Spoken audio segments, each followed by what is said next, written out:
but unless you have a really good number of them. Could see some key force fields with these sentries to get these units out of position, and these Zerglings are going to be huge, wrapping them around the back to come in and trap these units. That was actually very, very key. Some pretty good force fields going down, but Hydras do have that one range upgrade and can range beyond it. These Zerglings, though, oh man, if he can come around, if he can wrap around these Stalkers, or actually these Immortals, and draw the Immortals in while his Hydras come and attack, oh, beautiful, beautiful. Look at this, and the Hydras are going to be able to pick off a few free Immortals here. And Exo A-Dog can't really do anything about it. Let's see if he can get another Sentry and another Immortal. Hydralisks are incredibly slow off creep. Let's see if he is getting his creep down. No, he really should have some creep tumors spreading across this middle. As if you're going to go for a Hydralisk army, Hydralisks are so slow that it's really important that you do this. Looks like Protoss ground armor level 1 going up. Really focusing on upgrades from both players. The ground Carapace going up for Darkloon and a Roach Warren to tank some damage for those Hydralisks. And he might get a second Evo chamber to speed up these upgrades. He does have the gas and minerals for it. I definitely would in his situation. Though he does have some larva stockpiling here. I'm not sure what he's doing with that. He is getting another expansion, so maybe he's saving up to insta-drone that expansion. He does know that he is ahead right now by significant... Well, actually, it's pretty even, but he is getting up that base, and he has lost fewer... Wow, actually, never mind. This is really even. I hadn't really realized it, but... this is actually a really even game at this point. If this expansion does end up going up, then Darkloon will be significantly ahead, but which means that A-Dog either has to make an attack happen or expand himself if he wants to stay in this game, really. Finally throwing some probes onto this expansion.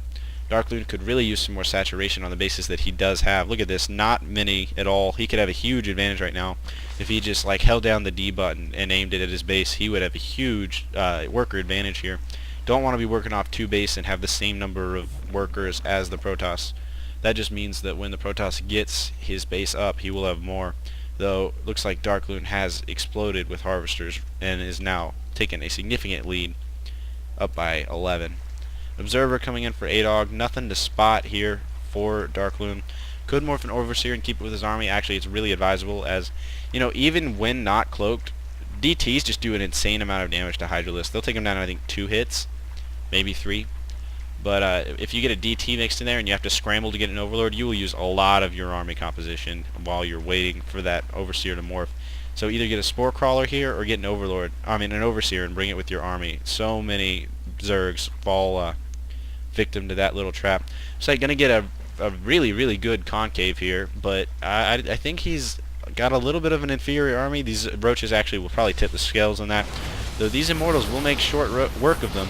Some pretty decent force fields here, trapping a few of these units. Would have liked to separate them a bit more. Going to be backing off because he does not want to engage this army on creep.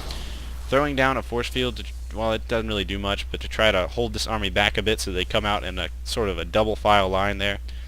And looks like the huge army advantage has shifted to Darkloon now. He's got his 3rd base up and running, so his income should be significantly ahead. Yeah, he's got 12 more workers. Spreading creep along this middle. Would have liked to see this earlier, but it's nice to see it now.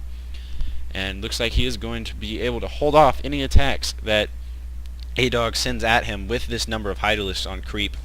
Hydralisks are, their main weakness is how slow they are and how squishy they are. And if they have room to maneuver and are on creep, they're just so much more powerful for it. I don't think he has Roach speed for these Roaches. No, he does actually have Roach speed for these Roaches, so really on top of the upgrades this game. Let's see, he's 1-1. Could be getting more right now. He has a really huge numbers of minerals. I really would like to see an extra Evo chamber here for extra upgrades. He could be going to Hive Tech right now. I don't see why he's not. He has tons and tons of resources. Throwing down a Spire here. Let's see if he's going to go Hive Tech and get Broodlords, which would be super effective against this.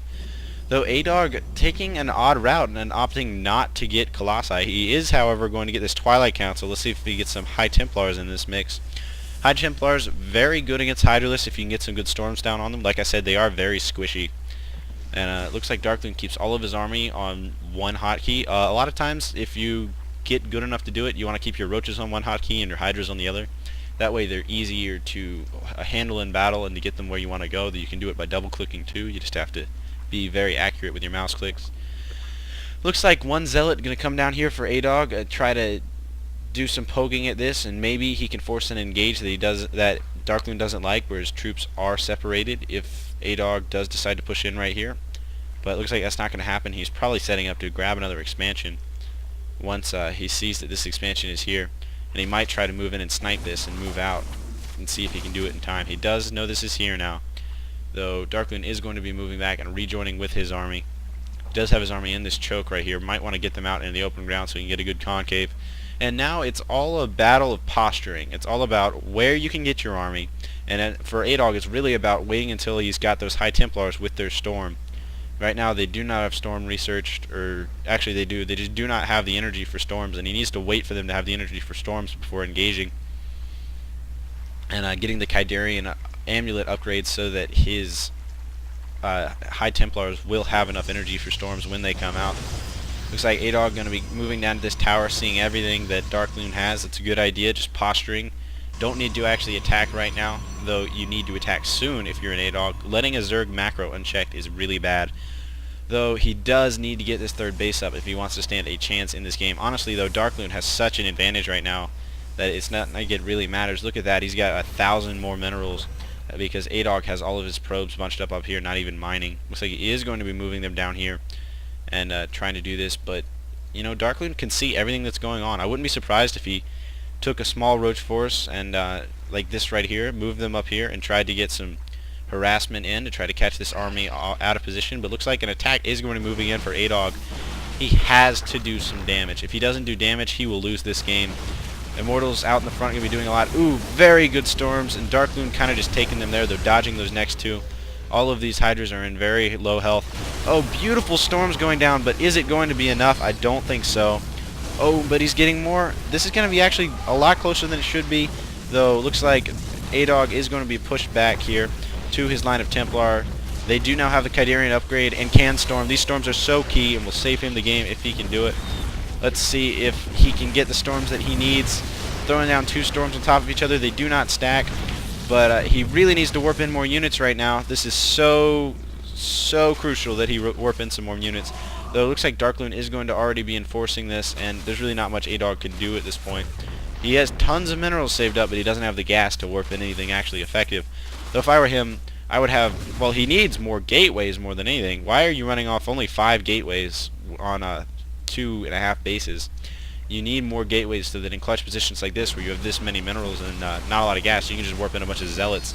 Though it really doesn't matter. Darkloon really took this game when he got this third base up, got it saturated, and then the fourth was just kind of an icing on the cake, and he is just wiped out Adog decisively.